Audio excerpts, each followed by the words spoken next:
Hi, my name is Maggie, and I will be introducing you the 5 objects I made for character plays and simulation. In response to the first week's theme of observation, I made a 2D pixel illustration of a dark ritual ceremony inspired from my walk at my local natural reserve. The app I use is called A Sprite. By combining various elements from the park that I observed, such as the dead animal skull on a stick, a large, oddly shaped log that reminded me of a mystical animal carcass, some stone sculptures, and the fact that this place is a natural habitat for a rare reptile species, I was able to show how I imagined this place would look like in a fictional setting. Though surrounded by residential buildings, a freeway, and a train station, this place is actually very quiet, giving it an almost mystical atmosphere. In my creation, I expanded on the mystical element of this place, which led me to the dark ritual ceremony concept. Similar themes are present in Chris Reynolds' movie The Secret Life of Pets, which explores this theme by showing the life and adventures of different pets when their human companions aren't around.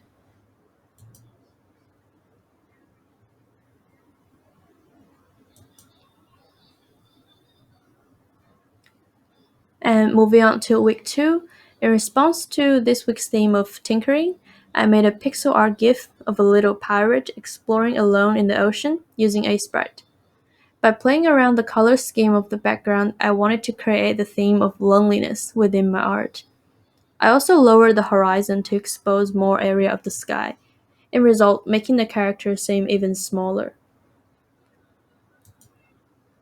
Similar work has been produced by One Winged Cicada, whose pixel art game named Tardy explores this theme by having a main character, Ramto, who wakes up on an abandoned spaceship in the middle of space.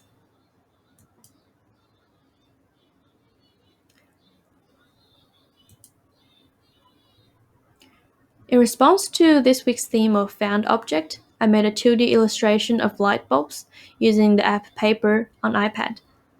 I was inspired by the broken heat lamp in my bathroom because I had to swap it out for a new one. By turning the empty lamp into a home for fairies, I was able to think outside the box and reassign the object's purpose. This week's activity also benefited me in my future designs. Similar work has been produced by Ryoichi Kanai, who's a famous Japanese garden artist known for using recycled items in his design in a completely different way.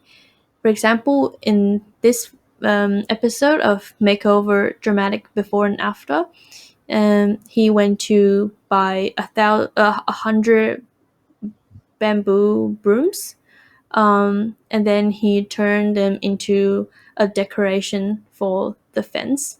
And also, he used the stem of all the brooms uh, to make the handle.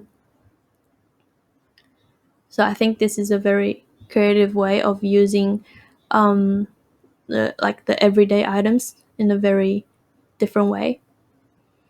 The video I linked is actually in Chinese because I couldn't find this specific episode in English. But I put another link to Kanai's YouTube channel where he shows his garden makeover projects in English subtitles.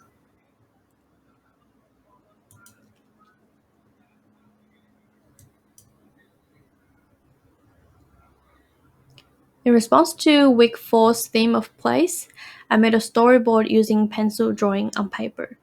I imagined a story of a teenager walking around her house for the last time before moving out. By drawing the way she reminisces about the past when she sees the items around the house, I was able to show the memories of the character and how the house has become an object that visualizes her emotions. At the same time, the character is also shaped by the house because it's a safe place for her and she has become so attached to it. Similar work has been produced by the video game company Giant Sparrow, whose work, What Remains of Edith Finch, explores this theme by telling a story of a cursed family who lived in a tall and weird looking house. Each of the rooms is decorated and influenced by its owner's characteristics, and they are also a representation of each family member's inevitable fate.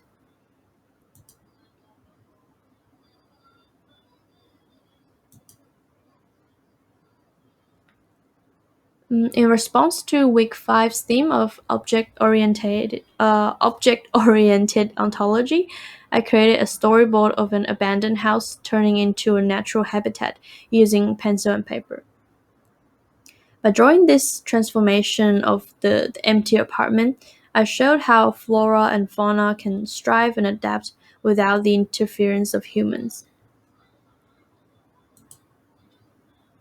Similar work has been produced by Reiichiro Inagaki, whose manga series Dr. Stone explores this theme by showing how the modern world was put to a halt when a mysterious phenomenon occurred, turning every living thing into stone.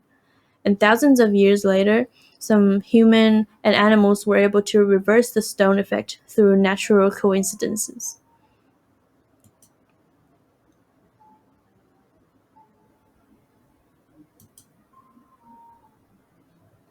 Throughout the 5 weeks of creating, I think I gravitated towards creating fictional fantasy related work.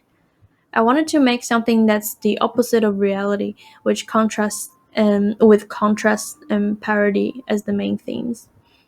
I think the little pirate gift I made in week two has been the most enjoyable experience for me because originally I made a few origamis and I didn't expect to end up with something completely different. And I really enjoyed animating the scene as I find it exciting bringing something to life.